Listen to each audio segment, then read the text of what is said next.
Okay, hello everybody. It's Thursday morning. Hope you're having a good morning.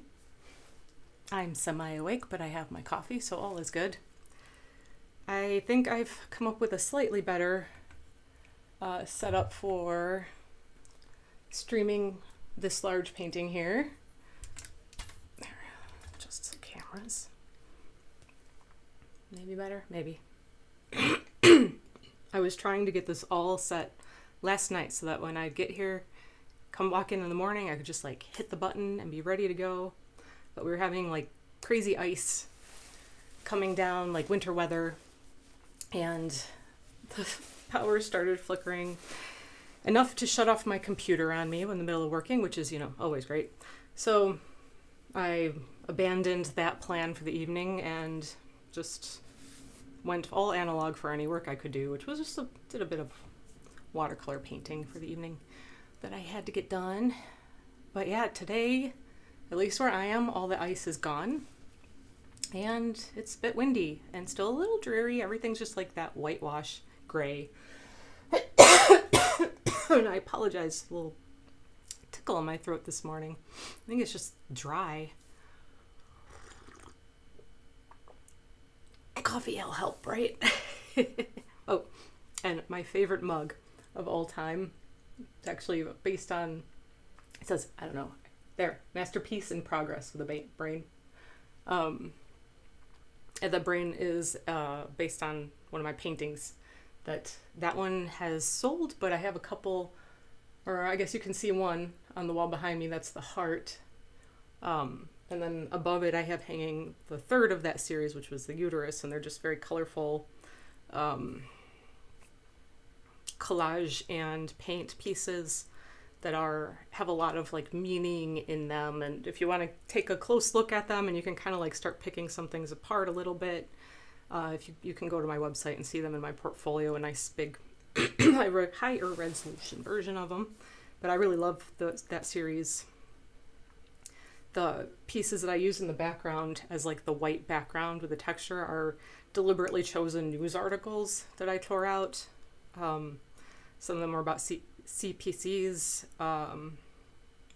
and anxiety treatments and the failures in feminism and abuse and all these topics that related directly to each painting and what I was talking about in relation, like, what does our like brain mean? What does the heart mean? Like, we know what the heart actually does. It's a muscle that pumps blood, but we attach so much meaning to what a heart is and what it represents. And so like doing the same thing with those organs and creating like the story of what's good and what isn't, what works and what doesn't. Okay. Anyway, here's my painting. Again, here's one that I haven't touched since the last time that I was streaming, and adding this kind of texture on her. It's a lot of, it's like, the idea being that it's like the water ripples that you can see when there's like that little bit of foam. But also it's like creating a bit of a net, as if she's captured and that's going to be holding her down.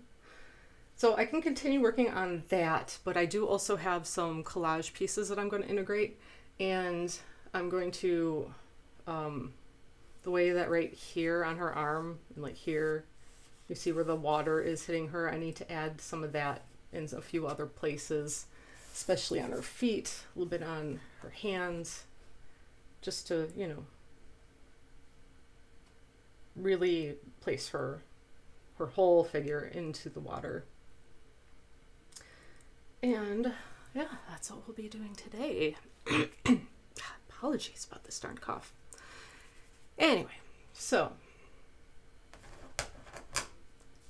this piece I've been working on very sporadically over quite a while. Sometimes I will sit on something for a bit while I'm like trying to chew on what to do next. And I did that with this for a while, and I'm using my iPad to like keep an eye on the stream, but real quick, I'm going to show you, I think. I used Procreate, and that allowed me to,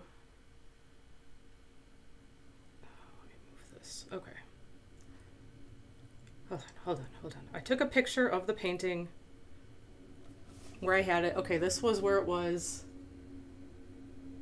Oh, he is not showing up too well. Okay, that's where it was a little while ago before I added a lot more since then, of course. But I had it at that stage, and I'm like, okay, I need to do something. So I added a layer first where I kind of like built up the depth of the water that's on her and filled in some of those areas and finished that basic rendering. And then I'm like, okay, well, that part I know I'm going to do. Then what?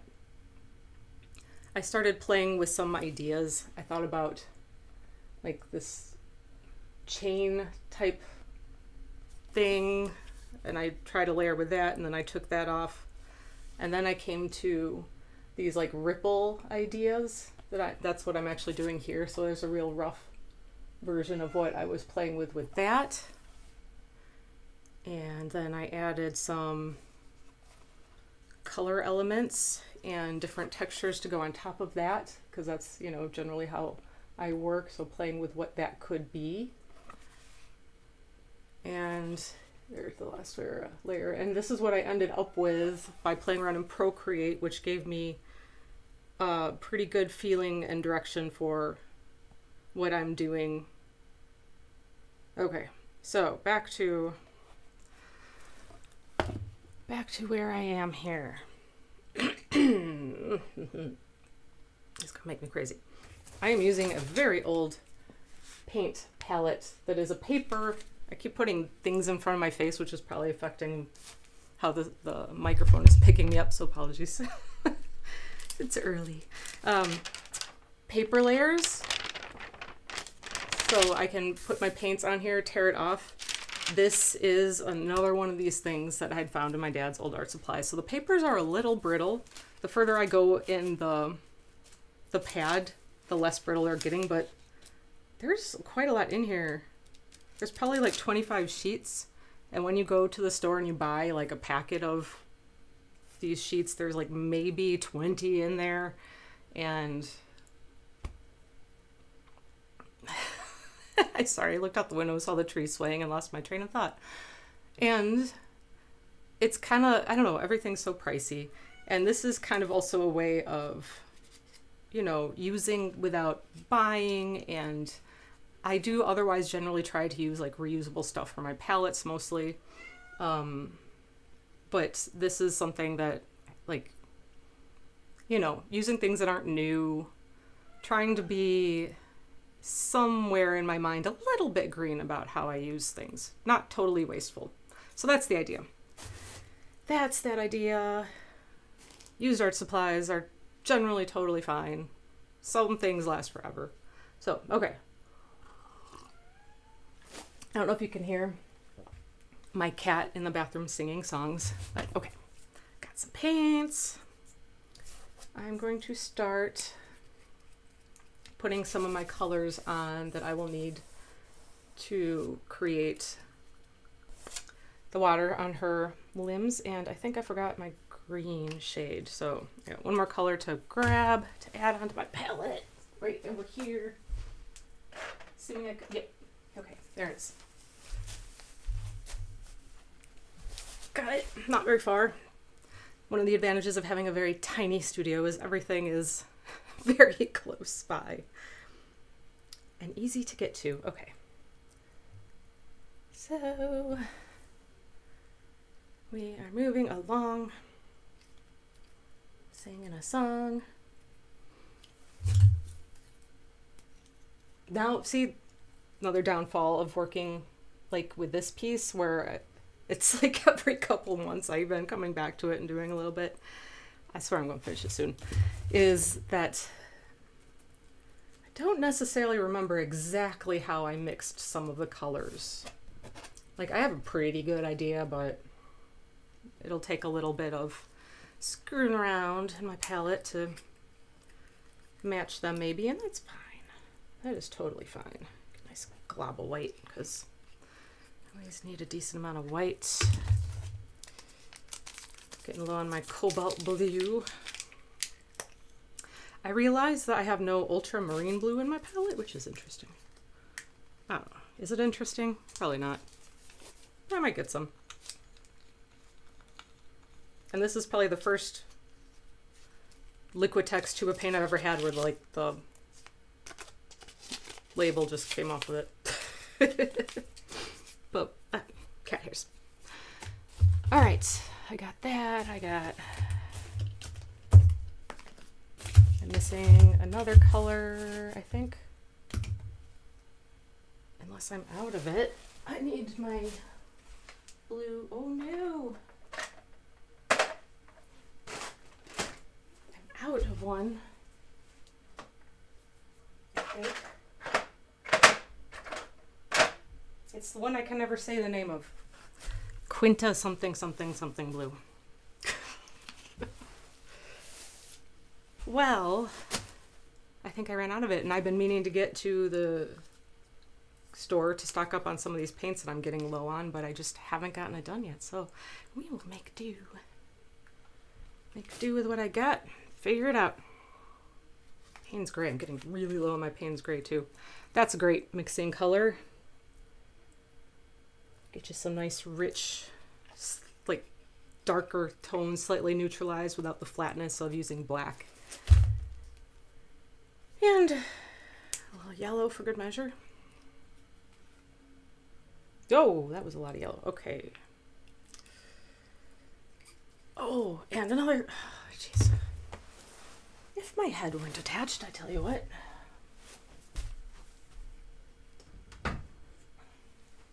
It's like, practically like doing burpees over here, up and down. Last element, my very affordable matte fluid medium. And last time I was painting, I was trying to use a different one, and it was sucking, so here we go. I got a much better one to use, so let's place that in here. Some of that on my palette to use, and there we go. Oh, that's my palette. I think I've been trying to figure out the lighting so that things don't look so washed out. This is better than it was by turning off. The trick was I had to turn off like almost every light in here but one. And then it didn't wash out too much. And that's even messing with the ISO and the camera and all that jazz, all that fun stuff. All right, random selection of brushes. Okay, so if I start with doing that is in my mind, do I need a little blue in there maybe? Or a little touch of, just a touch of Payne's Gray maybe? See, and I really should get, let me just hold this up. Maybe you can see it a little bit if I hold it up. Try not to drip it on myself. I could, if I got another way to mount a camera, like from above, I should put one just right over my palette when I'm painting.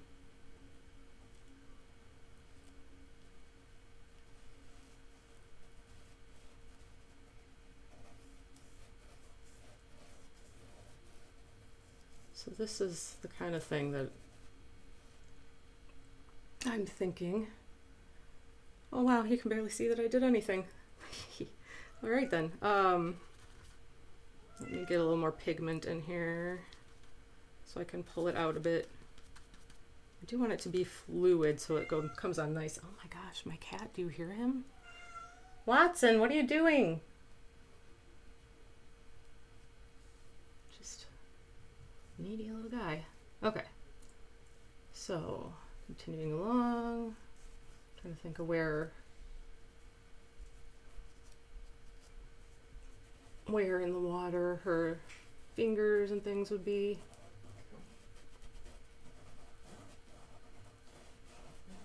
That got dark, okay. little bit.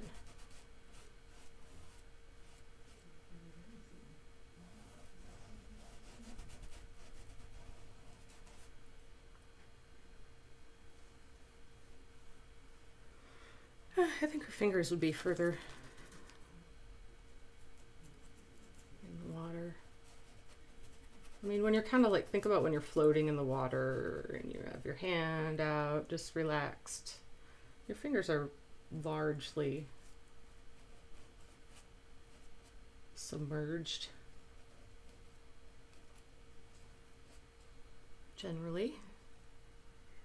Can you even see that I did anything? Yeah. When I'm doing bigger things, it'll probably be more obvious.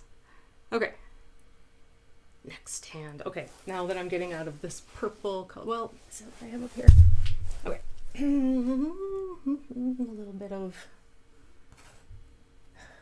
can't see colors today with a window right behind me. Okay.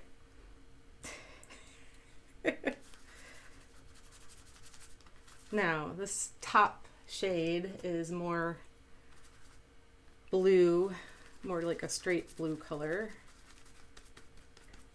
So that's too dark, so there might be a little white in there, just a tiny bit. Oh, that's close. So what I'm doing is mixing some paint and then like having it on my brush and kind of holding it up here to see how it matches. I think there's a little more dullness in there though yet.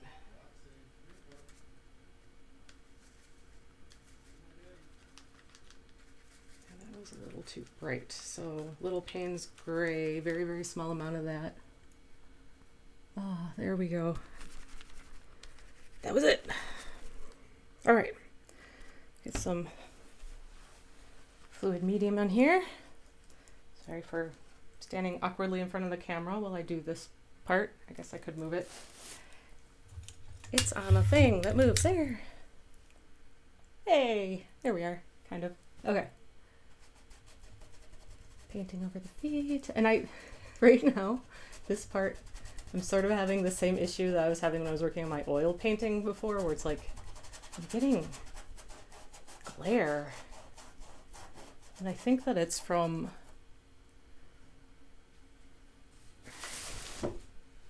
it's a little better.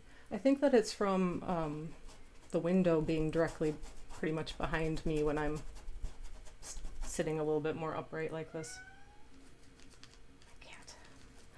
My cat, he's going crazy. He's very needy, but also very adorable.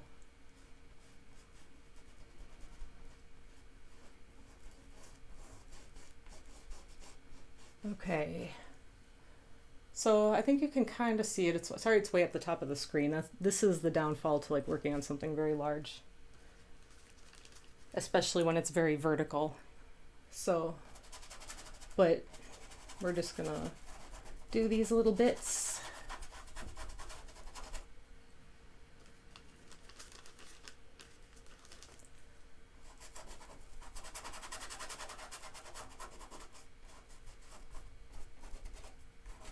And then move on to other things that might be interesting.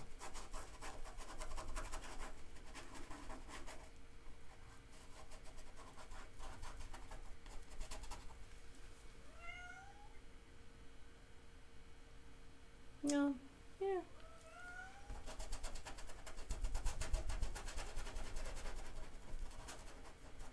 A little more texture on there than maybe wanted, so kind of thinning it out.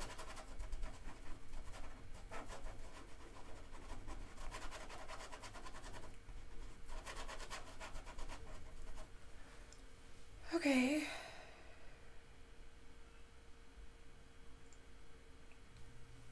So her legs are sort of floating out there a little bit at the moment. But I need to get some of this color then. And I think that that's what I might not have to work with.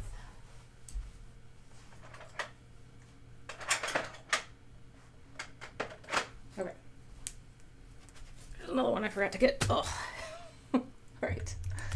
Camera back down a second, maybe. All right, hello again. Teal, because I definitely use teal in here. And I will build this up a little bit around the ankle on the inside. Maybe a little bit here under the knee. No. Yeah. And just a little bit here on the inside there, maybe. I have my water glass set up high because, you know, it's not the most stable on carpeting, and I'm working on the floor today, like civilized human being would.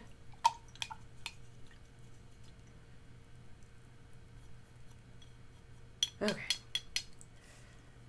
I was trying to like walk a line between like having basically the whole painting in the purview of the camera and actually being able to see what I'm doing, because if I could back it up like a few inches more based on the size of the space, but I didn't want, like, I could be working on something that's not huge and you would not have any clue what I was doing and you wouldn't be able to see it.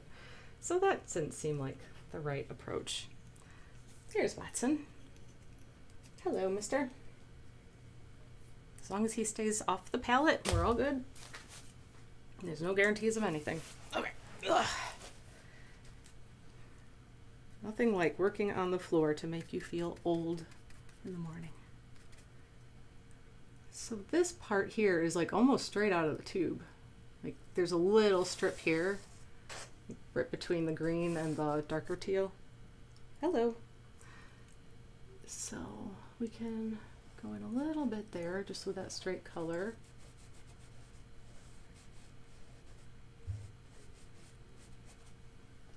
Does that do anything?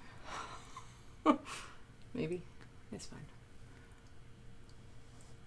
I mean, clearly I'm not going for photorealism here, so this is a picture that is far more to do with the feeling that I'm trying to capture, much more than the realism of somebody in water. So that might just simply be some teal with some cobalt.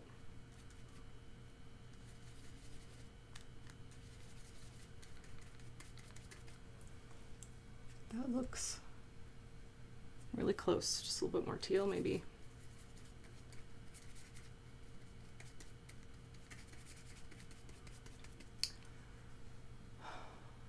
Okay, that fits for here. Up here it's a little darker, so we'll do whatever I need to in this part.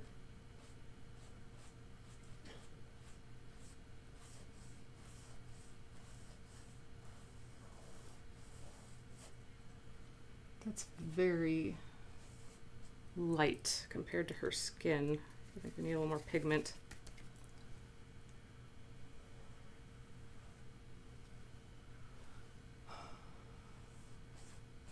That's okay. It doesn't need to be super dark. Just, I mean, water is water, right? There's a statement of a century. Deep thoughts in the mornings with Lynell Ingram. Water is water. Aren't you glad you joined? Okay, I just added a tiny, tiny bit of Payne's Gray for the color up here. And we will meet somewhere in the middle.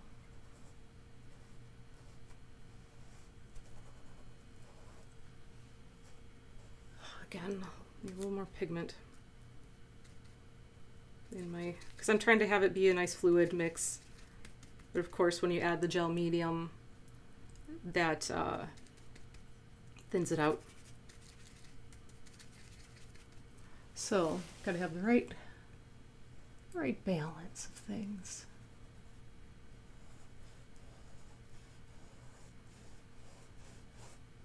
Okay.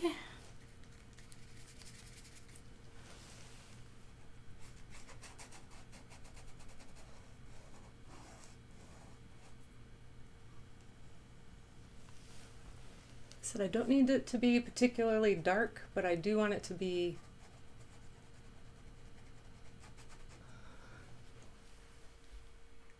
kind of clear that there's a line where things are happening.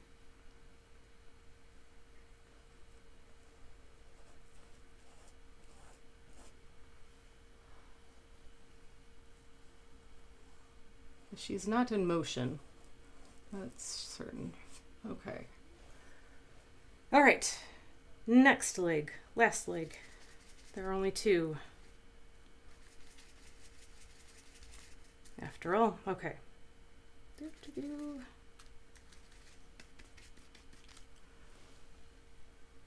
All right. Let's get that ankle area situation. A little more paint spray.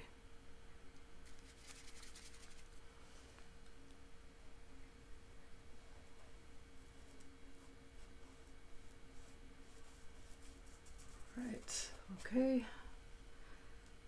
And I can pull that out to a little less Payne's gray. A little bit more of just the cobalt with the teal. And pull that up a little bit. I'm going to add more teal. I need this to show up a little bit more.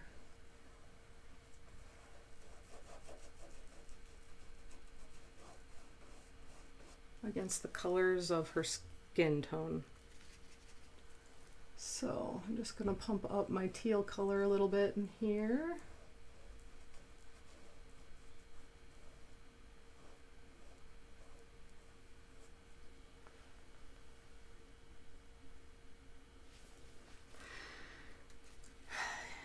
It's still not like real obvious that that's what we're doing with the water. Pardon me while I sit in front of the camera for a minute, try to get a good angle.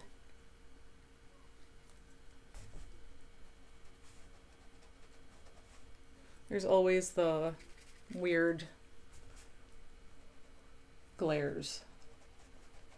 Okay, here we go. There we go. We got something.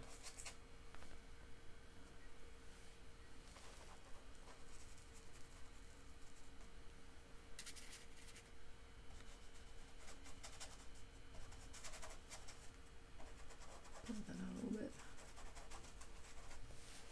Okay. Looking to the screen to see if it looks like I want it to look. Add a little bit more teal in here again. Another thing that I'll do that will help to make it clear that that's the water coming up on her is pulling in these shapes in the water into those areas. But I think that's okay for now. One more thing, maybe. Oh, I didn't do this hand yet. On this hand, down here, I don't think the camera can see it, but there's some like sloppy bits of light paint that are going into the background. So I'm going to just real quick, because this is pretty much like just my dark purple color. Maybe with this a touch of Payne's gray too.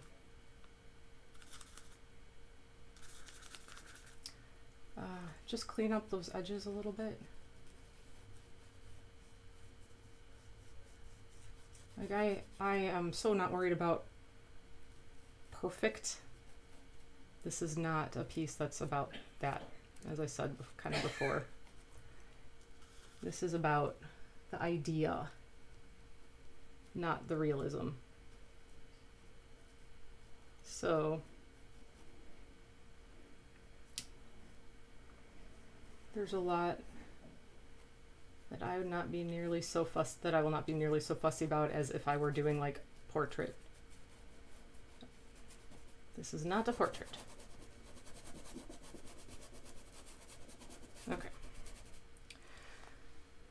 That makes me happier. All right, clean that brush again. We'll do that hand, and then we can move on to something else on this. Oh, I don't know if anyone out watching, I don't know where everyone's from. I hope that nobody lost power last night. I know that there are places like getting out a little bit further out that did, and some still don't have power. So I hope everyone that you know and care about is safe and well and warm today.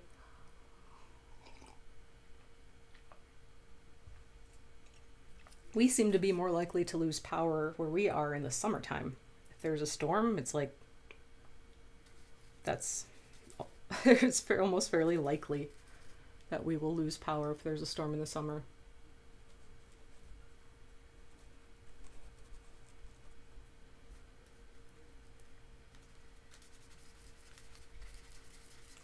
And it has happened enough times that like we have a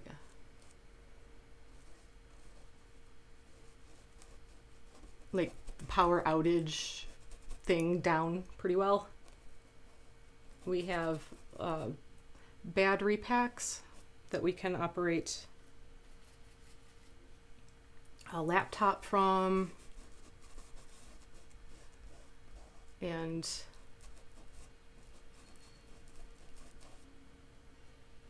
charge devices from. We have a lantern because our bathroom in this place is interior. There's no windows, so day, night, whenever, it's quite dark in there if you close the door.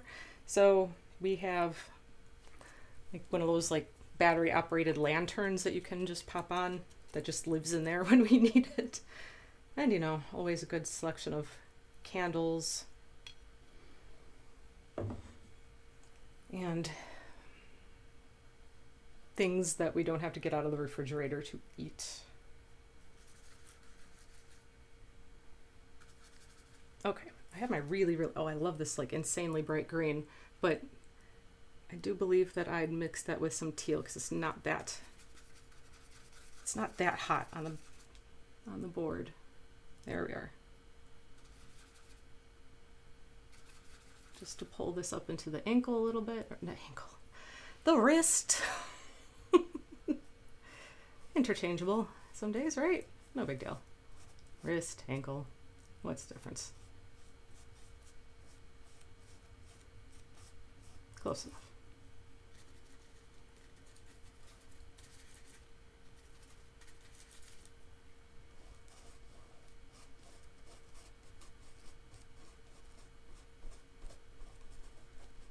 Okay.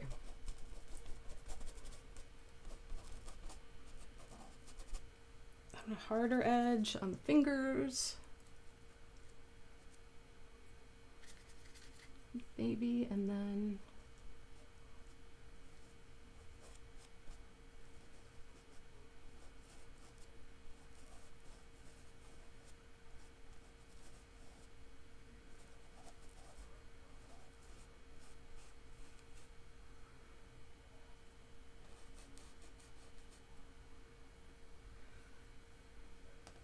looks too light.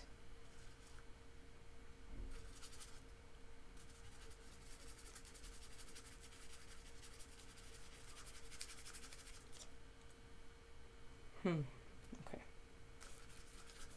I'll figure this out. All right.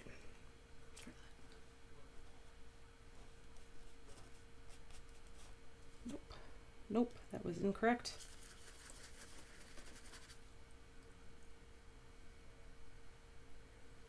I'm always wondering if it's that I'm losing, am I losing bristles on my brush, or is it cat hair? Okay, as long as I have some color mixed here, I'll blend some of this in, because there is still some white canvas visible, and we don't want that.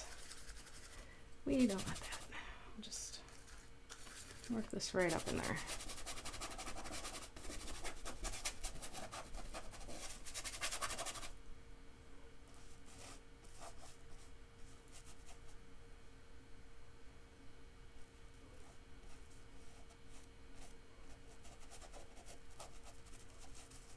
Okay, we'll keep working our way down the road.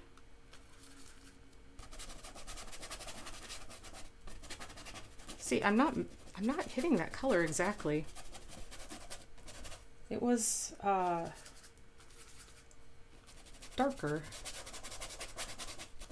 I think that the color that I mentioned earlier that I've run out of is probably playing a role in there. But I'm just going to work with what I got here and give it this other like layer.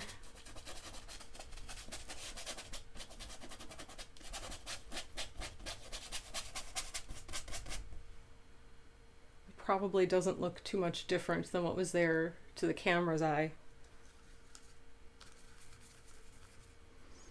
And I can only imagine if you're like watching this via like on a phone or something with like a smaller screen, it probably, I don't know, you might not be able to tell that I'm accomplishing anything. That's entirely possible. I apologize for that.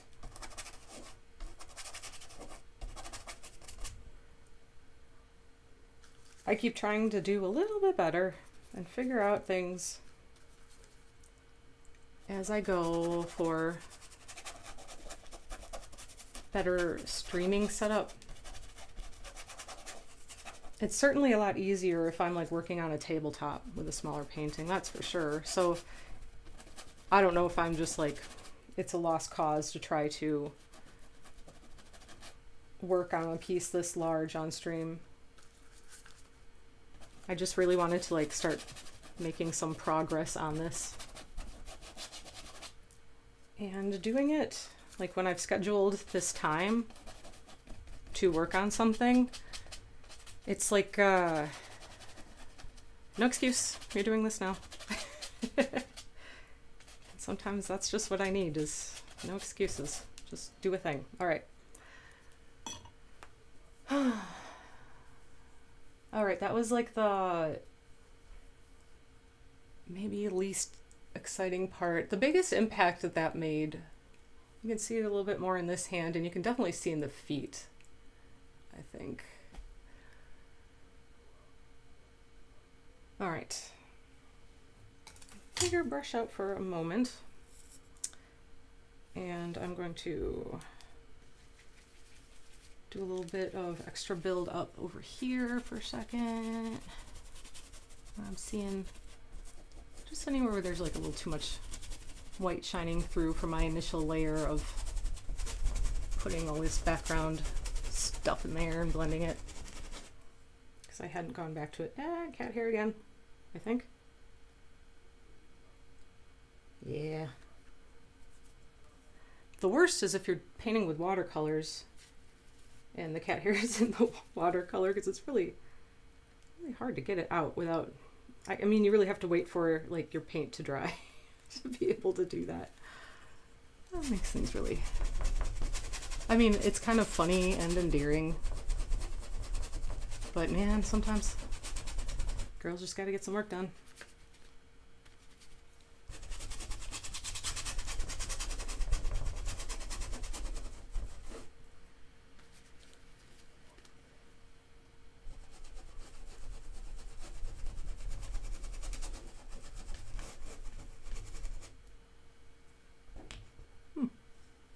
Something there. I don't know what. Maybe something I drew on the canvas at some, oh, probably. Seems to me I maybe drew some shapes on there maybe when I was first playing around with this. It's been a while, so who knows.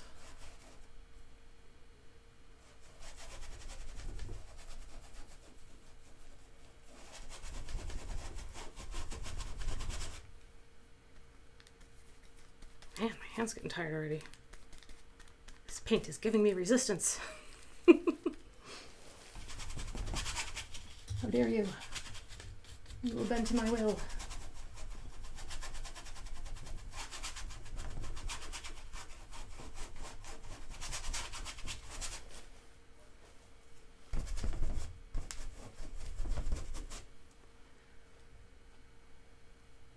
Alright, and then what did I do at the top part? I think it was blue, dioxazine purple, and a tiny bit of Payne's gray with a tiny bit of white. I think that was it. Is that it? That's looks too dark.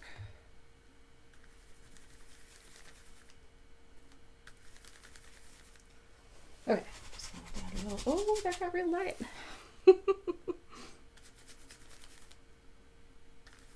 Whoa. Now I'm getting a little overzealous in my mixing. There it is. There it is. That'll do it.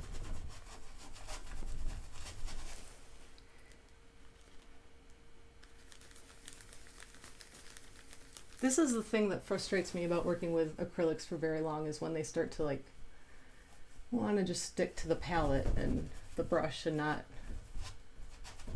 flow at all for you. That's annoying.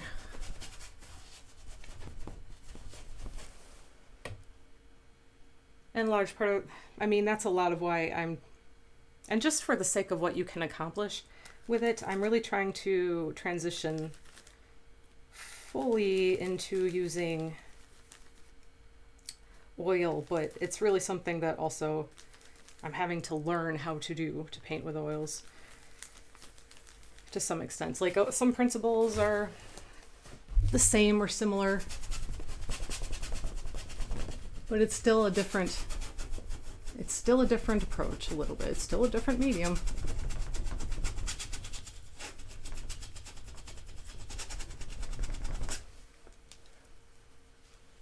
Almost.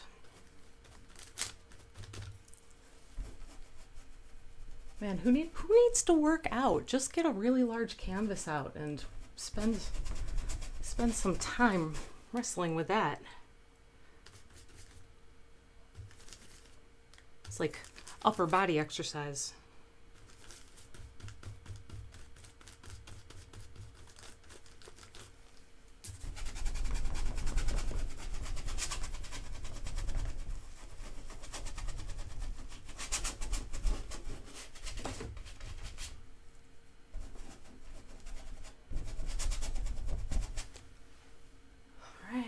And last of all, go back to that tealish blue. I'm going to need more of my fluid medium in a bit, probably. Pick up a hair. Now that's a bristle. That. No, you can't see it. Oh, there it is. That's a bristle. Darn it.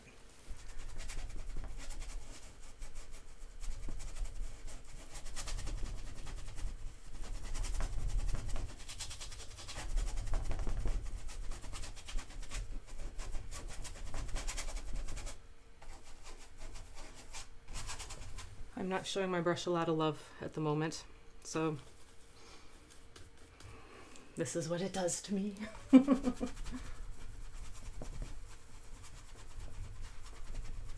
Here's another one. Oh man, you know, this was not that cheap of a brush either.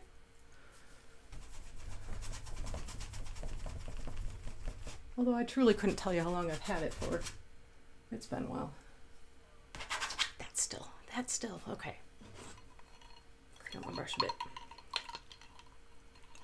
Try not to spill the paint water all over myself while I'm at it.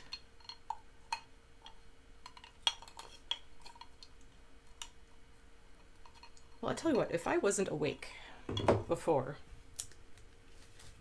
I am now. Definitely am now. Oh, that was maybe too wet. Okay, whatever. Get on my canvas.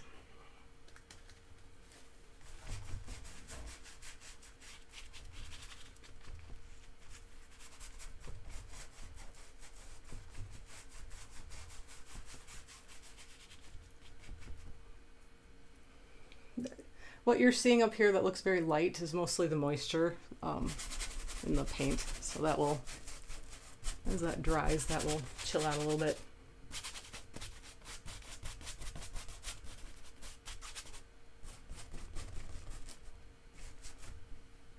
Okay. And with that,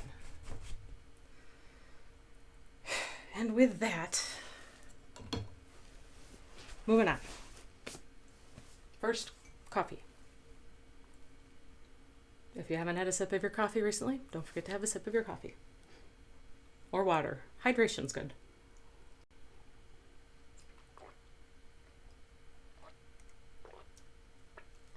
Okay.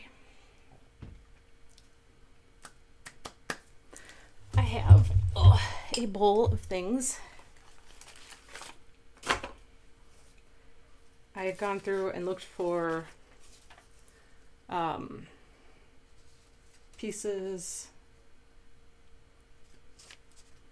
of ephemera and magazine bits that were water oriented.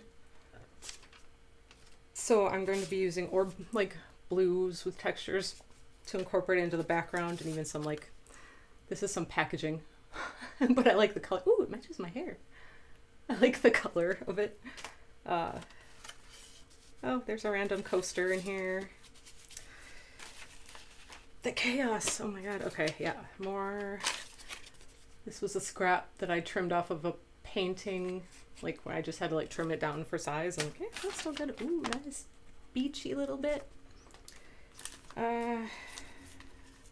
Some little bits of flowers from old postcards. Oh my god. Oh my god. Oh my god. Can I do it? There you go. All right.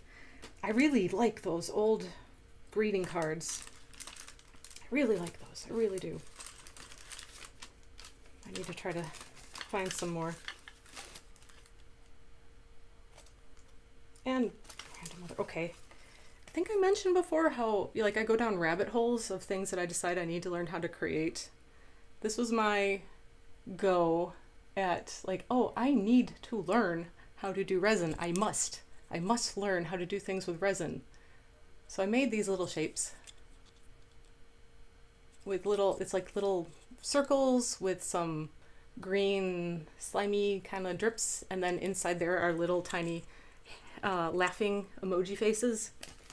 And I have 2 of them, and I think I did a bunch of these that turned out to varying degrees of success. And my intention, I think, was to make like earrings, a set of earrings out of this, because, you know, it's so fashionable. But the hole is so far down on there that it looks like I would need to drill that one out too. That's okay, I have a Dremel.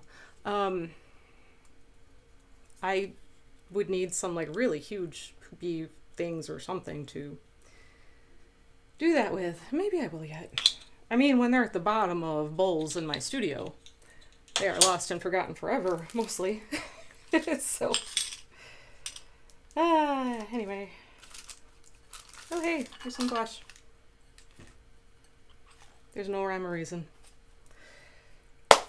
Alright, so I have my adhesive and a brush, a clean brush. Look at this. Look how destroyed this is, and I don't even know like all these wood chips out of it, which is just crazy. I don't know how that happened. And this is a nice like Winsor & Newton Filbert number 10. This is one of the nicer brushes I have too. I really have no idea when or how this happened. I could probably put some like varnish or something over it to prevent from hurting myself with that. Yeah, so weird. I used to keep all my brushes in like a fabric rolled up brush holder for a long time. So chances are when it got damaged, it would have been when it was in there. Chances are. Okay, I'm putting some of my pH neutral adhesive. I love this stuff. I use this a lot. You can tell this bottle's been through a lot, from Lineco. They make a lot of stuff for like mounting art and photographs and binding books, that kind of adhesives. So good stuff.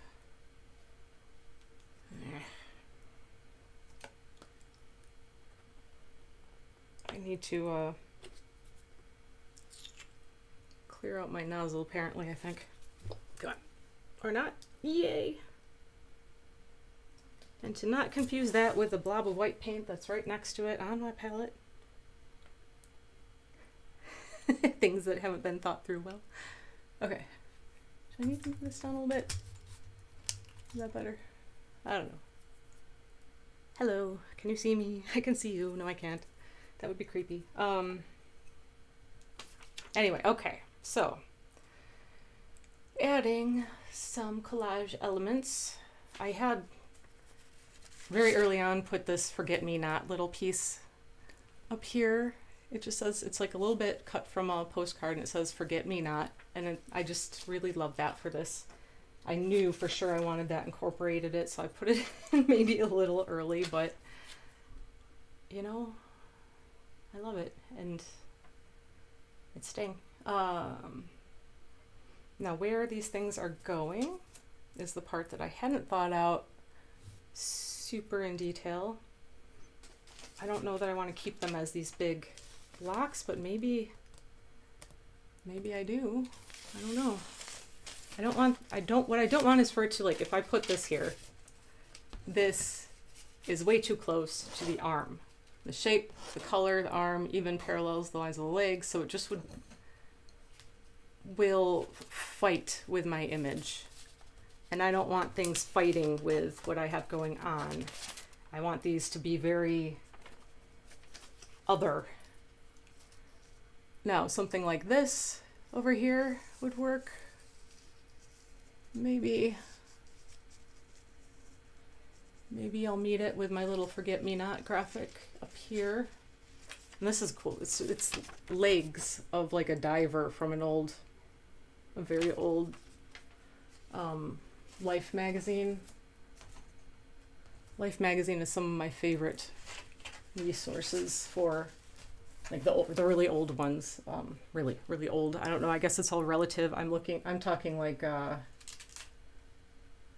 60s primarily, some 70s. I love stuff from the 80s too, but for some reason that's even like harder to find. And early 90s. Oof, what a rough period of time that was for everything and media all over the world. Just not good. Okay, I think I'm going to put this over in this area. And I'm going to let it be under these shapes that I'm working on painting. So that works for me to put it here. I'm going to paint down some of my adhesive.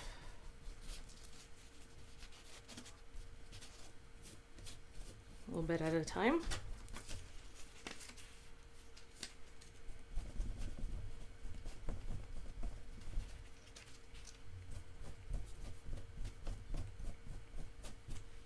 Just move along until I got it. And this is so much better than what I normally do, which is like throw my fingers into it and like use my hands to put it on both sides and attach it. This is so much better.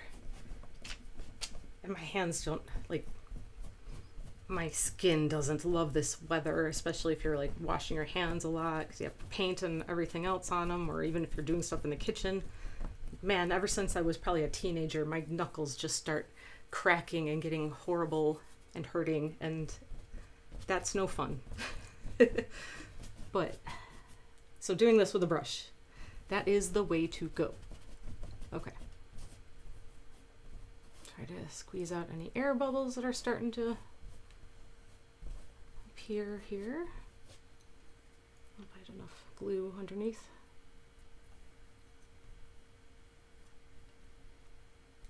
Seal up those edges.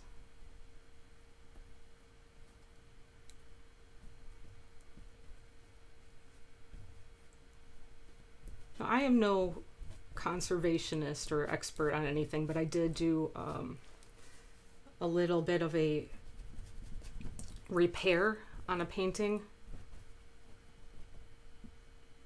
recently for a family member. while things had been moved around for some housework, a painting had been put someplace where a piece of metal kind of got underneath and like pushed, like shaved a little bit of the paint. Didn't shave it off, but it was like it could flop there. And I did my best to research what would and wouldn't be a good solution. Like, I don't want to destroy the painting, obviously. I don't want to make anything worse. I don't think I had enough. Peel it up a little bit. I have a little bit more adhesive there. I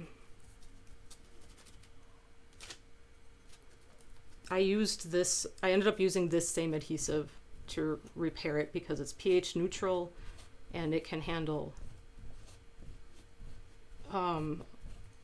pretty much any different media.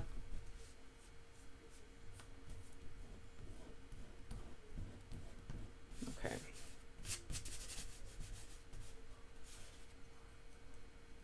Okay. So there's one. Technically two, because there's that up here too. Hey Jim, how are you? Oh, nice. The 40s Life magazines. I haven't seen any that old myself. I'm always digging out. And you know what really kills me? What really kills me is, okay, so my dad passed away 10 years ago this May. And he would be a hoarder if it weren't for my mother. Like, he kept everything forever. And he had all of the magazines that he ever received that he thought were worth something. He kept them all. They were in racks in the basement, probably a massive fire hazard, but he had all the Life magazines from the 60s like on to, I don't know, the 90s sometime. But back then, and we were going through and trying to clean things out so that my mom could downsize the house, get into something that was much more safe and manageable for her to take care of. There were all those. There was, what else was down there? National Geographics? And I just didn't have any reason to think to keep any of that stuff at the time. And we donated it, I think. And I don't know if by donating magazines, I don't know what they do with them. I don't know if I took them to the Goodwill, probably, if they threw them or something. But, oh, my heart. I wish I knew then what I knew now. That was a treasure trove. Oh man, that is a bit of a regret, but also, like, you know, it doesn't pay to regret much of anything. I came prepared with a refill for my coffee. Yes, and your hands too, or not? So I'm not the only one that is destroying my hands on a regular basis, especially a couple nights a week when I'm teaching these like art classes with kids. I mean, regularly your hands are getting covered in paint, no matter what, like helping open tubes or cleaning up messes or whatever it is. It's just wrecks your hands. So I've actually been using, the best thing that I have found is using Aquaphor from Eucerin. It's really heavy stuff. It's almost like Vaseline-ish in a tube. But better, it works better than Vaseline. My humble opinion there. It is like something that you would use for eczema, and I'm not sure if like what happens on my knuckles actually is eczema or not, whatever. But the minute the heat goes on, I'm battling, and actually, I mean, how they are right now is about as good as they could possibly be. Like, they just get so, like, cracked and crepey, and it looks like I have the hands of a 90-year-old for a while. Minus the horrible arthritis, but I'm sure that's coming. And I have currently nice calluses on my right hand along my index finger and my thumb from this. So, souvenirs of the creative life.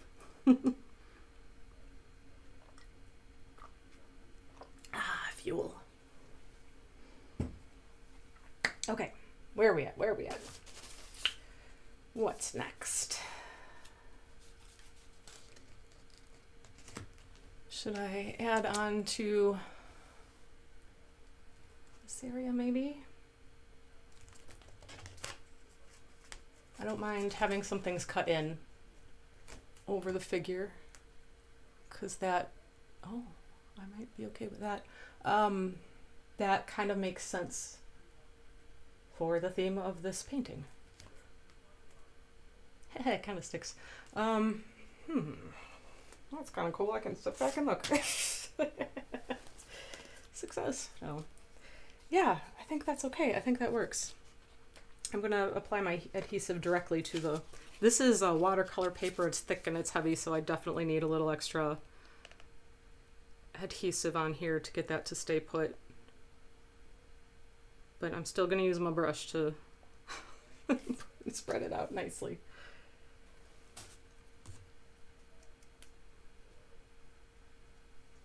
The worst thing lately, like obviously oil paint on your hands is pretty crazy. Yesterday I was working a little bit on that oil painting, right on the carpet. On the oil painting that I was working on 2 streams ago last week, and trying to get some paint out of one of these ancient tubes of paint that I have. This, when I say ancient, literally 6 years old. And the tube is like starts to crumble, and so the yellow oil paint, real thick stuff, gets on all over my hands, and that's like a thing to get that washed up nice. Okay. I'm gonna hold this in place for a little while so the edges don't curl up too much, and try to get the adhesive to take. So I'm gonna be kind of like this for a minute or so. So yeah, how's everybody? How's your morning? How's your coffee? I hope it's good and strong. I need to buy more coffee pretty soon. I tried to upgrade to having, like I used to have a coffee maker that had like a built-in grinder. So it was nice, you could like grind your own coffee, but then I, decided to take it a step further. And now I have a separate grinder where you can control the grinds, like how coarse or how fine it is. So I can pretend, like another area of my life where I can pretend I know what I'm doing. But it's good coffee. I usually buy from Costco. Costco has some really nice coffees, and it's very economical that way. I also have a little bit of a, like if I'm buying from the grocery store for regular coffees, I like, the Seattle's Best Breakfast Blend is one I really like. I think it's very smooth, and it's like one of the, again, not crazy expensive coffee. I used to work at a Seattle's Best for a couple years. That was the cafe that was in the Borders bookstores. Remember Borders? I love that store, man. So much better than Barnes and Nobles, I thought. But yeah, that was a really fun job. And back then, I didn't drink coffee. A couple years I worked in a coffee shop. I did not drink coffee. I drank teas, especially iced tea a lot. Mostly that was it, or water, and just water. And people would ask me coffee questions, and I would just tell them what I'd memorized from things and have actually no idea what I was talking about. But yeah, after that, it was after I worked there.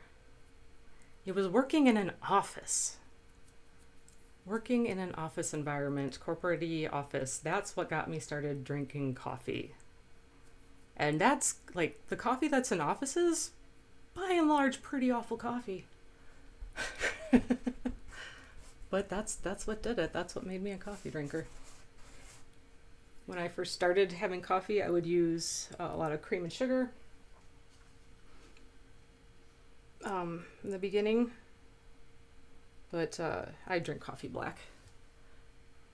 Black like my soul.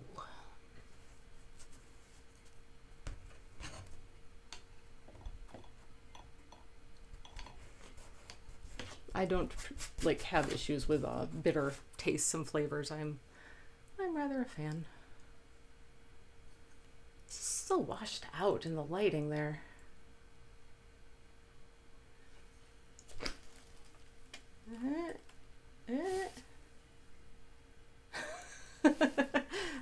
really not in focus. Well, all right, well, you get the idea. It's mostly sticking. I'm still kind of trying to keep the edges from curling up a little bit. It's fine if they do a little, as long as it's not like peeling off. All right.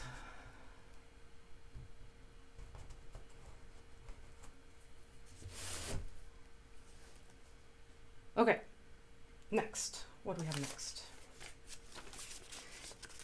You probably recognize what this is, maybe? In the back of your mind? I don't know how long, like, it's been since many of us have written and mailed checks for bills and things, but this is the inside of a safety envelope where you can put your check in there and mail it in for paying the electric bill. And it would obfuscate what was inside the envelope. Oh, so old things like that, they still have a purpose. It's kind of a pretty pattern. It's very light. So maybe, I don't know. I don't think I want it to be so rectangular. Let's rip some pieces.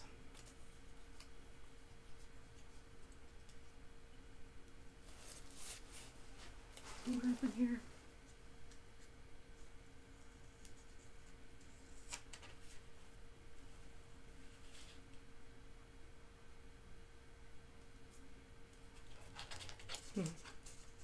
Maybe. One thing also is like you can use, I kind of use these elements. You can sort of control your focus, focal point, words. They can kind of become arrows to point, like directional objects, to move your eye around a piece and guide your eye, because my work tends to be very chaotic anyway.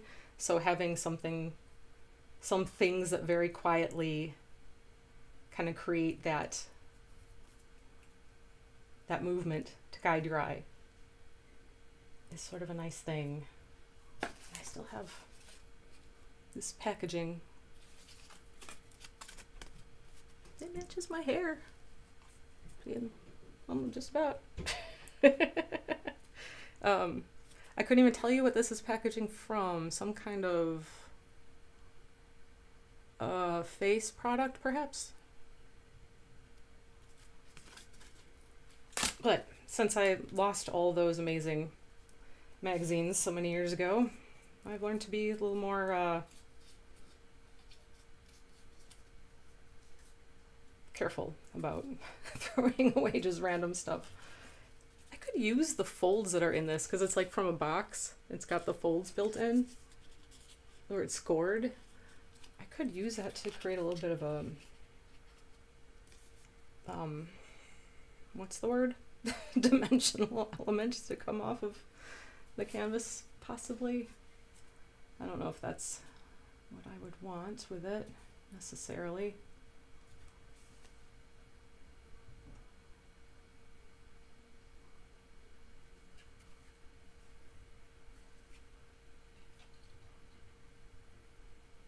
Maybe just over here on the side.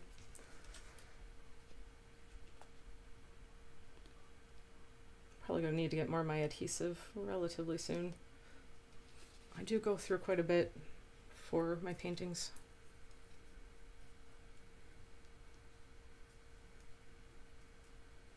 This is another nice thick kind of board, cardboardy piece. The advantage to that being that it won't try to ripple from the moisture of the adhesive. But yeah, it can be it takes a little bit to force it to sit. This is not as bad as the piece up here. This was really thick because not only was it watercolor, like heavy watercolor paper, but it also had layers of collage and acrylic paint on top of that, so it's very heavy, very thick stuff. So I will need to incorporate the edges of that a little bit. I mean, that sort of thing doesn't bother me much. I know it does I like the piece that I repaired recently that I was mentioning. That artist had some collage elements in their work too, and I think that they used a very impasto kind of textural approach with their paint, which helped to create movement and texture in the piece, but also they definitely used it to hide the edges. So like a twofold kind of thing.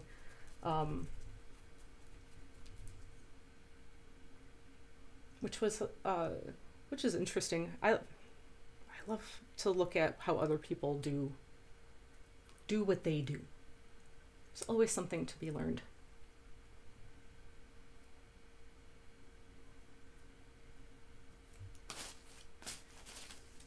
Okay, and I didn't use my safety paper yet. Where do you go?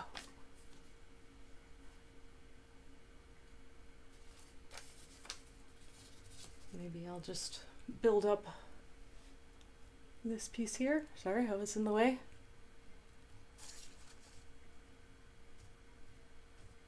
Start to get kind of close to the edge here. All right. I like it, let's do it. This is just paper, so it's probably gonna want to ripple a bit, but do the best we can with it.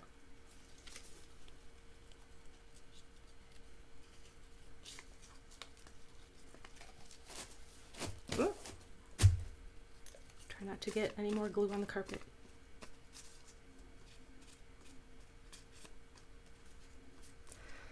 I don't worry too badly about the carpet in here because, like, it's something that needs to be replaced eventually anyway, so it's like, you know, if I get a little something on it here or there.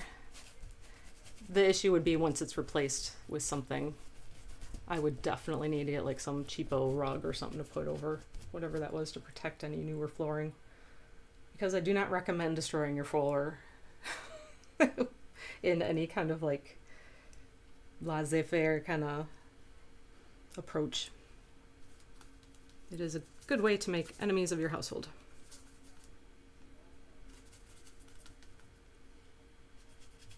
I certainly don't want to be responsible for that.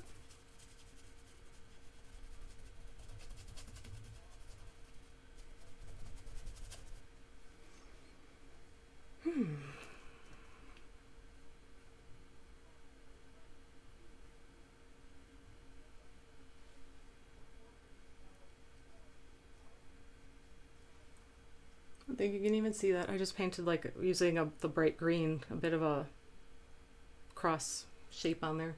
It just felt like the thing to do. As I mentioned before, there's a great deal of just, what's the word?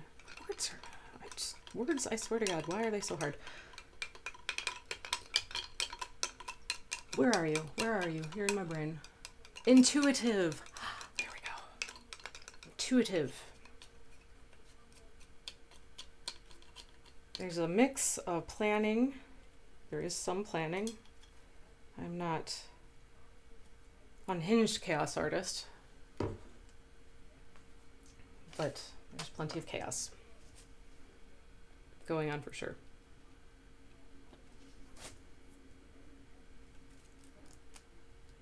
Okay.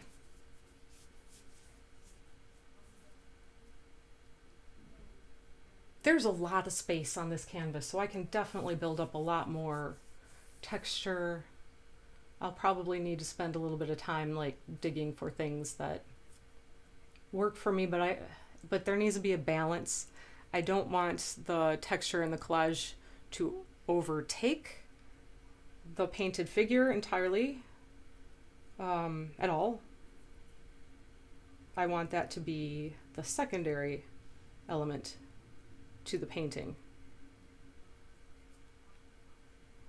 I want it to contribute to the feeling of being like overcome and trapped, entangled. And create like that visual texture and interest at the same time. And also like I like to incorporate elements of absurdity and humor in that as well. But yeah, walking that line of balance on this painting will be the trick.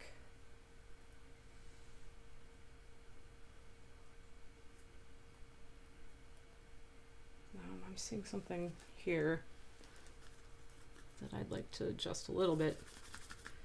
I think I used a lot of Payne's gray when I was painting around the face, more so than most of the background actually has. So I'd like to kind of pull that out a little bit.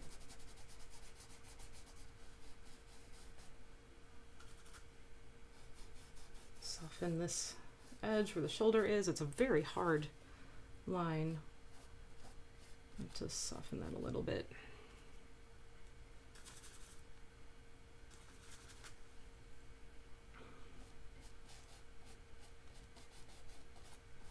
Just anywhere that's a little further away or under a little bit more water.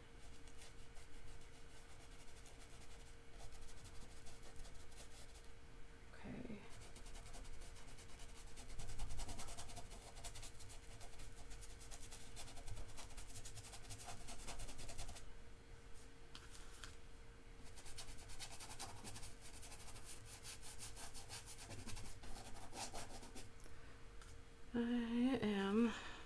I can fuss with a thing for forever and ever and ever. For good or bad.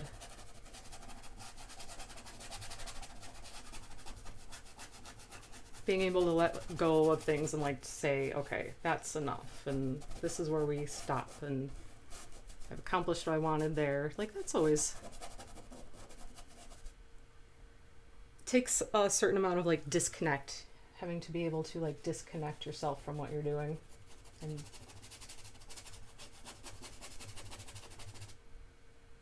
deciding that it's good enough.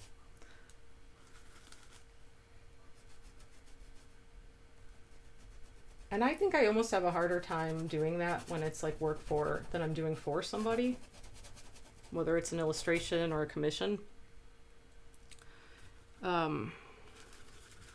Because I feel like, I think that there's like an element of needing to prove yourself that you're worth what you're paid that I carry there. And I'm working on that. That is like not a good way to be. Yeah, you know, believe in your worth, that you are worth what you charge. But there's still that part of me that's like, okay, I need to prove and put all this extra effort and work into things so that people don't think I'm swindling them because I'm not actually that good, or, you know, that kind of thing. Like, it's a thing. It is a thing.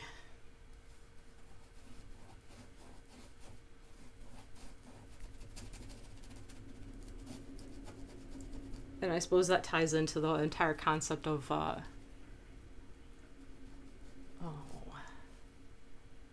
what is it? Like, they talk about it a lot professionally, where you this a little bit more. There we go. Imposter syndrome. There we go. Imposter syndrome. I think that that's something that probably a lot of artists experience some amount of.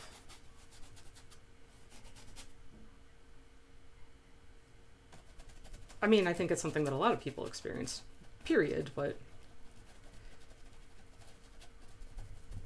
yeah, feeling like you need to prove yourself, like you need validation. That is also what tends to make artists, I think, very easy targets for scammers. I'm constantly seeing new scams pop up. Constantly. The biggest thing I can say to anybody who does creative work, especially in any kind of field where you're doing like freelance or commission or taking jobs like that, contract stuff, is don't accept checks. If a job comes up and it, in any way, especially if it's online, there's no like in-person communication with with them. You can't find good validation of who they are, who they claim to be, or their company or whatever else. Then tell them you will accept payment if you're still kind of like, maybe it's real, maybe it's not, and you're needed to work. Tell them you accept payment via, I don't know, set up your PayPal account, set up your Venmo account. Tell them you accept those forms of payment. And if it's a scammer, they'll just vanish. They won't even respond back to you. They'll just disappear off the face of the earth, move on to their next intended target or whatever.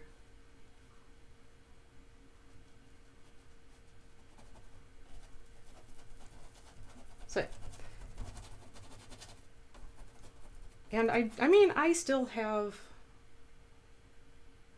at least one client who still pays by check. But it's somebody that I've had a long working relationship with. And I speak to them on the phone. They have a verifiable existence and business. I'm sure there are more, like, some businesses that are kind of old school that still do that. And I wouldn't want to, like, say don't work with anybody, period, that uses checks, but if it's a local business and you like are aware of like their location and who works and where they are, you could drive there, or you can verify them as legitimate somehow and the person you're talking to as legitimate. If you can actually talk to them in person, because very rarely will scammers do that, then you're in much better position to be protected.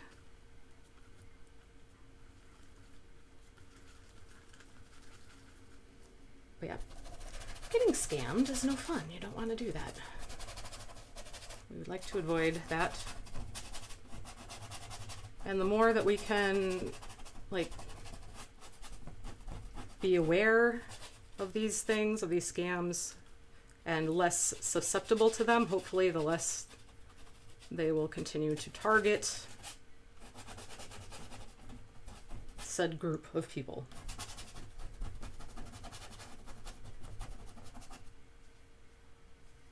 Yeah, especially those ones where it's like, and it's always the same, or some very basic variation of, oh, I'm buying my wife a gift and I very much like your paintings or your artworks. Can you please send me a list of your works and prices? I'm like, and right there, it's like, you like my work, but you don't know my work? You need me to tell you what my work is? Yeah, so many red flags. And it's not just email now, it's Instagram, direct messages. Somebody with 0 posts is like, hey, do you accept commissions? Somebody that doesn't follow you, like, why would you ask of artists that you don't even like follow? I not to say that wouldn't ever happen, but I don't know. Tread carefully, my friends, is all I'm saying. There's a lot of garbage out there and plenty of people want to take advantage. As has, I suppose, pretty much always been the situation.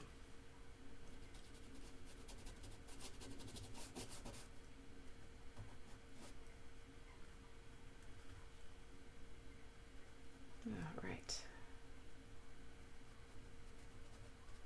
I think in the rest of the day today, I do have some more a little bit more watercolor painting to do on some stuff.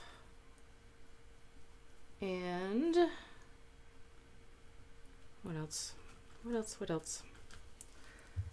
bit more of my fluid medium.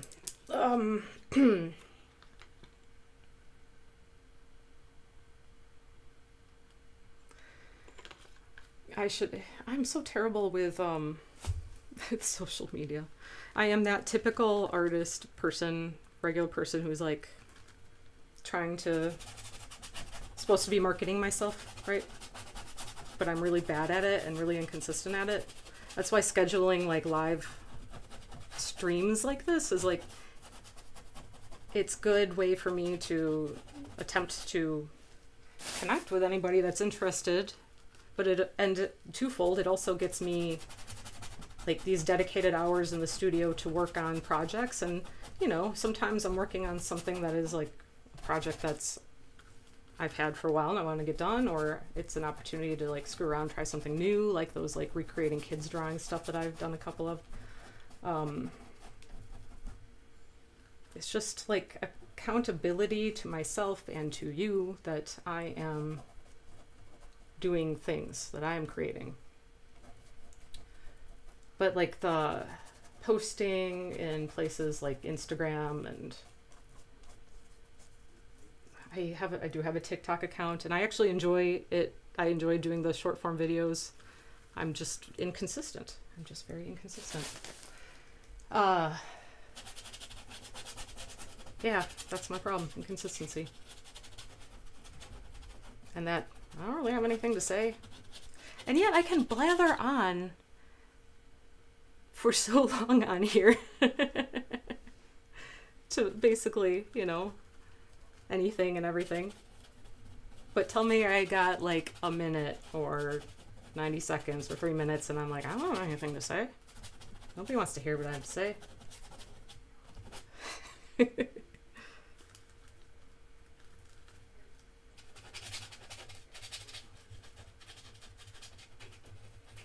So I should make some attempt to get some posts up. I don't think I ever even like posted my finished David Bowie portrait that I did on stream. I don't think I ever posted the finished piece anywhere.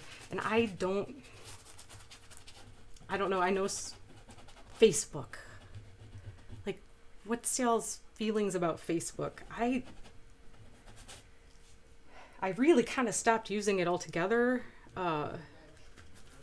a couple years ago now.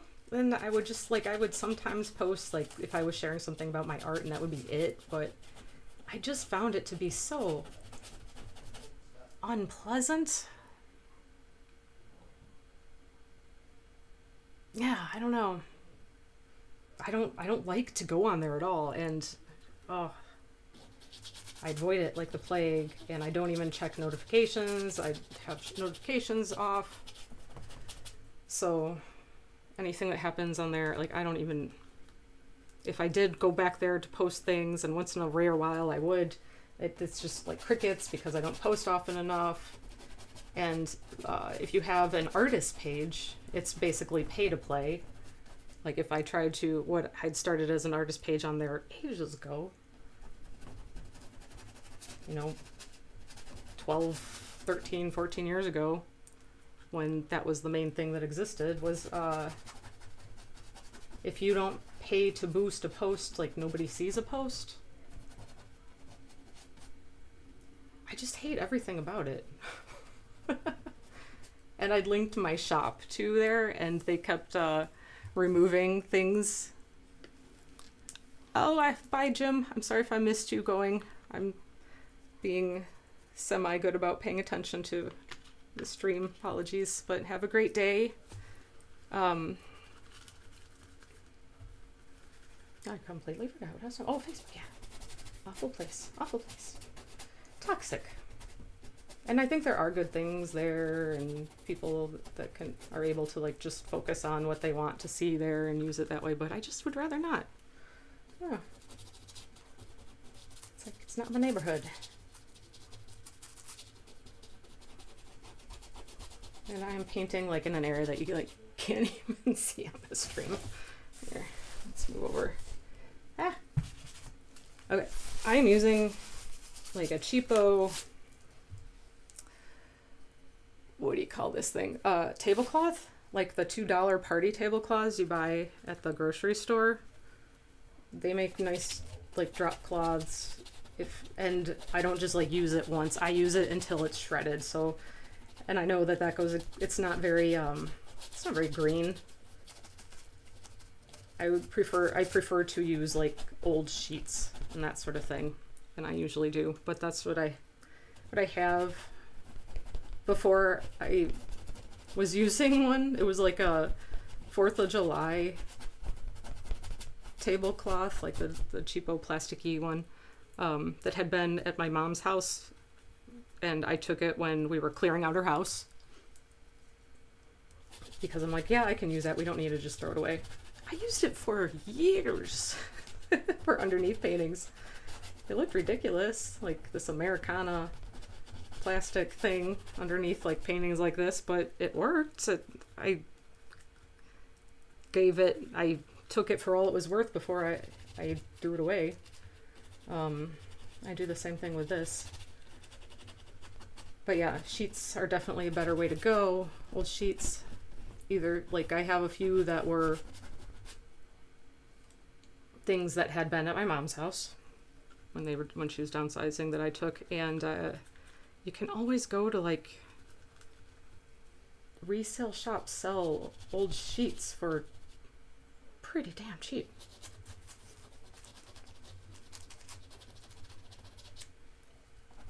I don't remember if I mentioned this before. I think I probably did on some stream, but I have an old cutting board. I'd actually purchased it used from a resale shop, but it's big, it's really thick. It has a big old crack in it though. And it's not safe to use for food, but it's been sitting there waiting for me to take it out to the dumpster, which I haven't done, but then it's like, this would make a terrific painting surface. Why don't I gesso it up and paint with it? Like, why didn't that occur to me? Why did it take it so... Well, luckily it occurred to me before I got rid of it. But yeah, that's going to be great. It's heavy. It's super heavy. It's probably... I mean, it's got to be like maybe 15 pounds or something. Okay. Man, I've been working for an hour and a half and I didn't even do any more of this stuff, but I did get a decent amount accomplished on here, really, for given the scale of this piece and everything else. One more of the non-exciting things that I should go back in and do is the way that I was kind of doing a second layer on the water background areas. I should do a little bit on the legs. There is like that initial layer that I did it really heavy, but there are definitely spots where some canvas is kind of little spots of canvas are shining through, and I don't want that. So, oh, there's a brush, a bristle.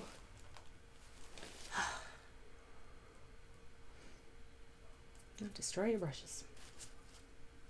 I need to look up these. All that I used today are actually pretty good shape, but I need to look up how, there's a way to reconnect the brushes if they get like the loose up here. If there's a good way to keep them attached. I mean, I suppose maybe it's just pulling them fully apart and gluing it. I don't know. I would like to, see if there's some proper method to doing that. So I have some brushes like that are in bad shape, and I'm always trying to make brushes at the studio I work at get well abused. So trying to maintain those brushes without having to throw away things as they break or get a little gummied up with unwashed paint and that sort of thing. Try to keep things usable for as long as possible. And I am due for a trip back to the waste shed, which is in Evanston near me. I think there's one in the city, although maybe it was temporarily closed or something. But used art supplies. Like there's like the rare occasion you might be in a thrift store and actually see art supplies that they're selling, but like a store dedicated to used arts and crafts supplies. Oh, it is a lovely thing. Found some old magazines that I use for collage there. Random paints, a few really nice sheets of watercolor paper. And bits and pieces, like paints that are partially used, but still entirely good to go. It's still entirely usable for what's left, and get a bargain for it. And then it's not like landfill, it's not being wasted. So bonus, good for the environment, good for my pocketbook. It's sort of like when I buy books, I tend to mostly buy used books. And I mean, there's Half Price bookstore chain around, of course, which is like someplace you can look for things, but I tend to, there's a couple good sources online. Better World Books I've ordered from several times, and Abe Books sells some used books also. And like Better World, not only are they reselling books that might otherwise land in the trash bin, but they also donate. They donate some, and maybe they plant trees, or maybe both. It's something like that. So I feel good about supporting them, and then it's affordable for me. You know, you gotta watch your dollars when you are an artist, for sure. I am no giant like star or anything making the big bucks. Just someone doing what they do. All right. Could do a little bit more of this while we're still here. I still have some paint that isn't completely dried up, although I'm going to add a little bit more fluid medium to do that because it gets a little gummy. Let's see if I can mix this color up to match. There's a good chance that had some of my paint that I'm run out of. I'm gonna need maybe tomorrow to leave the house and go to Blick. I would really like to go to the waste shed, but it's not very close. I mean, it's not that far, but is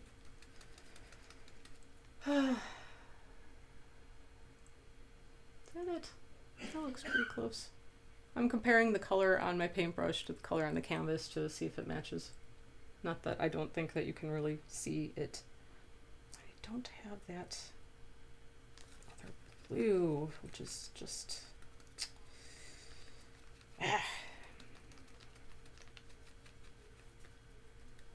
poor planning on my part. Okay, that looks. Let's test a bit there. Oh, I might actually need a tiny bit more white. How about that? Okay. All right, so let's do a little bit of this webbing. And then break for lunch in a little bit. Just on time, there's Watson to remind me that it's almost lunchtime. I don't think you can see him. No. Oh, if you look at my picture, he's over here. Isn't he cute? But noon is his lunchtime, and usually about now he's like, hey, don't forget, I'm getting hungry.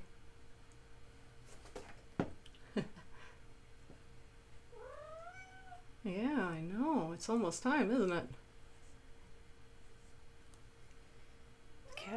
That cat likes to be fed. Right. I know, I put books up on that chair. It's hard to sit on now, isn't it? I'll move them later.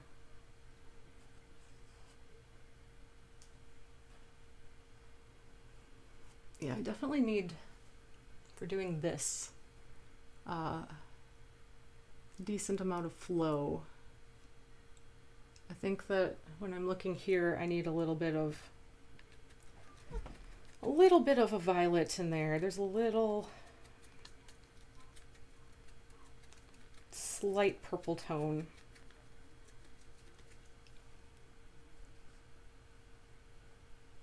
There we are.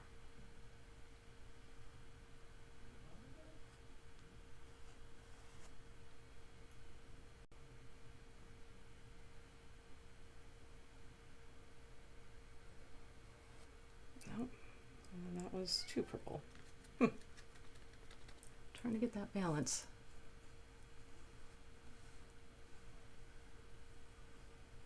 But yeah, I need this to flow a decent amount so I can get nice smooth brush strokes. That is the goal here.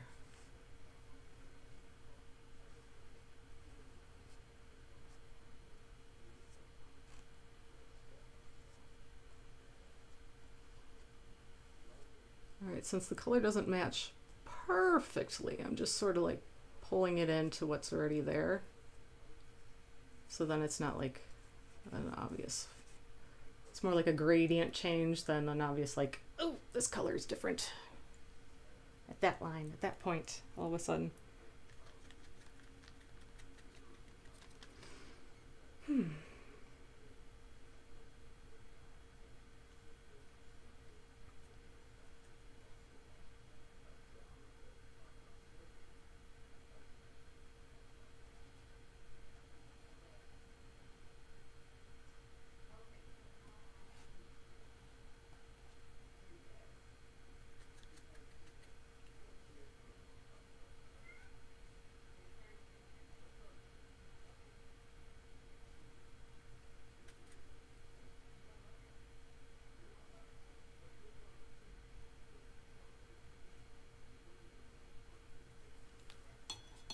My brush a little moisture on there.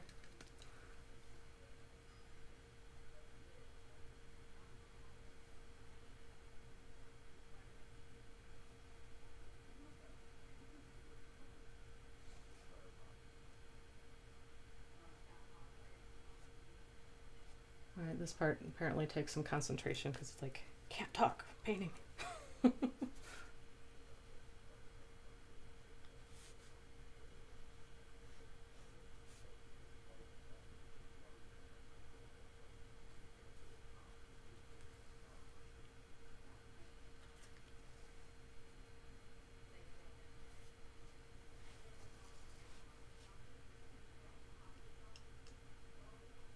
Yeah, that's all right.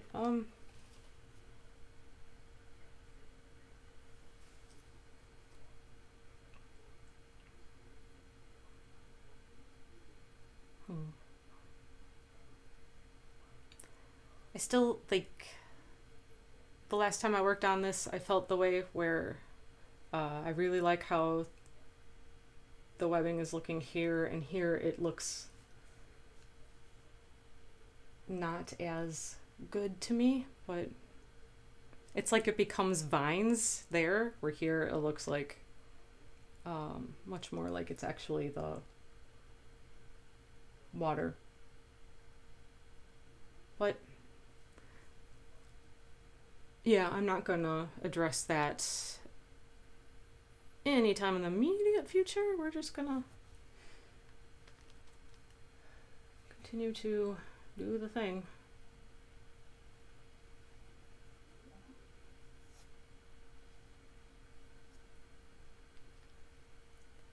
It might, once I have like most of this done, that might either become less important, or maybe I'll decide it has to be addressed once I see it that way, or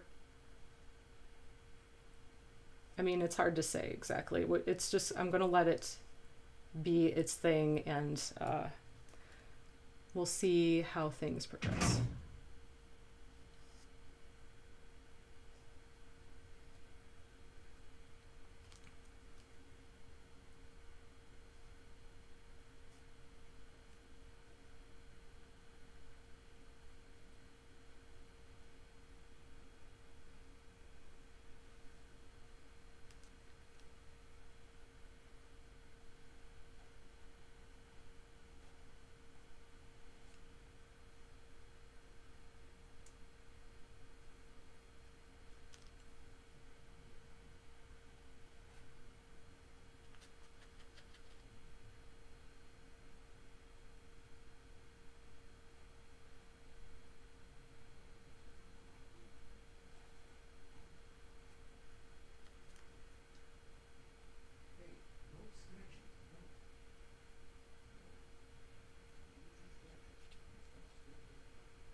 Watched a movie yesterday called The Love Witch, which is a movie it started ages ago. I think that it was on some episode of The Last Drive-In on Shudder, but hadn't finished it. Like maybe it was late at night and just didn't get it done. And so I was like, oh, I never finished that one movie. It's been forever.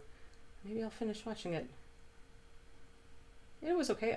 But what was interesting about it was the style.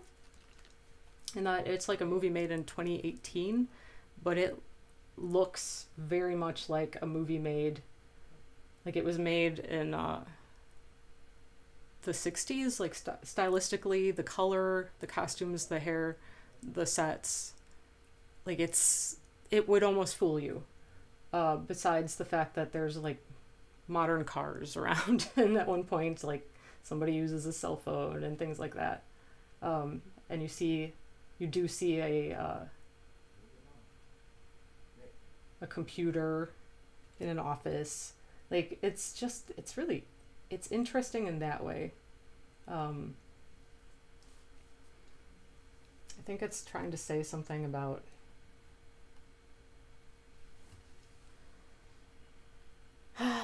like feminism or patriarchy or relationships and stuff, and whatever that message was got a little lost for me. So I'm not really sure, but yeah. It was alright. It was cool to look at.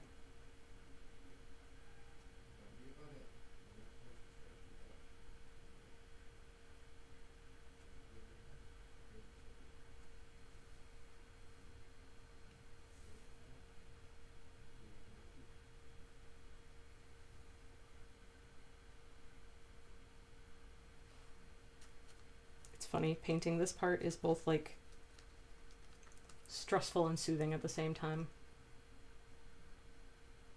because I'm not super confident in the shapes that I'm making, but it's also like nice brush strokes, smooth lines. Interesting dichotomy.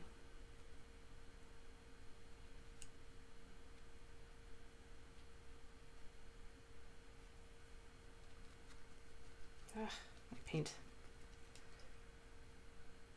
Now that's been almost 2 hours since I put out my palette. It's like the paint's not very nice anymore. So that probably means that it's about time to call it a day.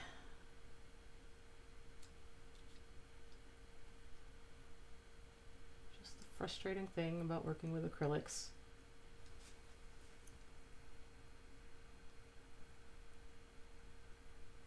But I am basically like pleased in what I've accomplished, I think.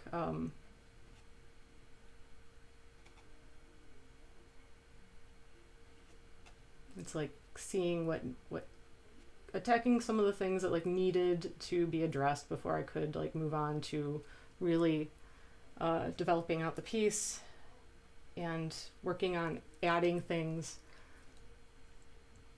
There's, like I mentioned before, there's just I think one more area in the legs where I need to do another layer of paint on, and then we can really see this thing move. And doing all these lines will take some time, but it's kind of nice. Like I probably just need to like mix this color in a nice container, like I can close like something with a lid, mix a decent amount of that, and then I can just like work on it sometime and then close it up and then wash my brush, come back to another time, work on it for like, you know, maybe 45-minute, hour-long chunk, something like that. This is the kind of thing that I can probably do and like listen to a podcast and some music. Whereas like when I'm just working on the whole thing, I'm too busy like thinking about the decision making and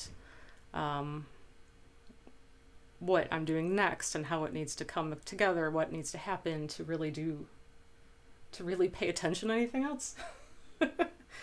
But yeah, I mean, in good shape. So I don't know if I will do this big painting on here again, but I will, as I work on it, if I work on it off string, I will, you know, pop it on from time to time to be like, hey, this is where we are, this is what I've accomplished. This is a paintbrush where it's just a little bit loose on the top, and man, that makes me just annoyed. Right, well, I will need to wash my brushes. I have, so, I mean, speaking of talking about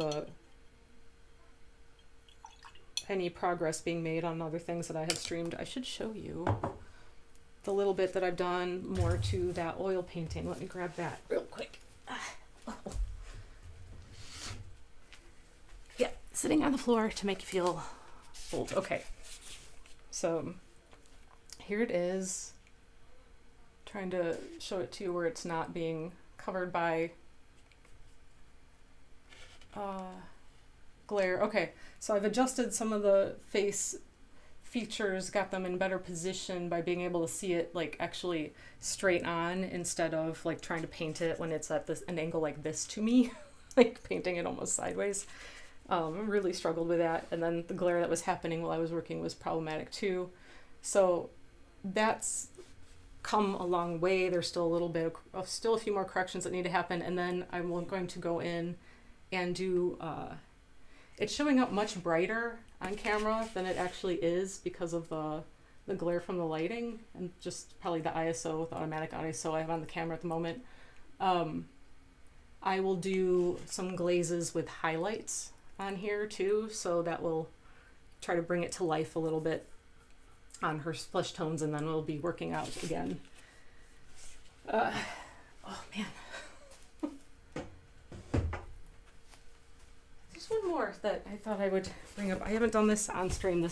I started working on quite some time ago. Well, quite some time ago. This is one of the first pieces that I ever did any oil painting on at all. And it's a layered piece. Like, it's literally 3 layers. This is already glued down, adhered down, these two together. I think you can kind of see that, like, all the red and the white, this is a separate piece. It's like illustration board. And then this piece goes on top. So you have a little bit of a shadow happening beneath it, where it's like you're seeing through the cavity of the chest. And what was happening here was attempting to build up some dimensional pieces to be like the guts, sort of a stylized version of. And this piece, you see "Trust Your" written here. It's "Trust Your guts." And I had started out using I tried using some plastic tubing that was for like restaurant usage and such, and it did not work. So I've been sitting on this for quite a while thinking about what I can use to create that like dimensional. It would need to be like cylindrical and like I'd need to be able to move it or whatever. And I'm kind of starting to lean towards that it might need to be something like a paper mache, which is not something I really have worked with. So I'm a little hesitant to go in and try to like do a first attempt at paper mache on a piece like that. It will probably be messy, but yeah, I've been it's been in my mind to think about what I can use on that and make it work and get it finished, because that's kind of the last thing that needs to happen on that piece before I attach all the elements and it's just like, yay, done painting. Yeah, so that's where I'm on there. If anybody out in TV land has any brilliant suggestions for me, let me hear them. But I think that we are about almost at the 2-hour mark, so I will let you guys go to have an awesome day. Hopefully you have some creative energy and productive time, whatever you're working at, whatever you're doing. Hopefully there's no ice by you, and yeah, I hope you have an amazing day.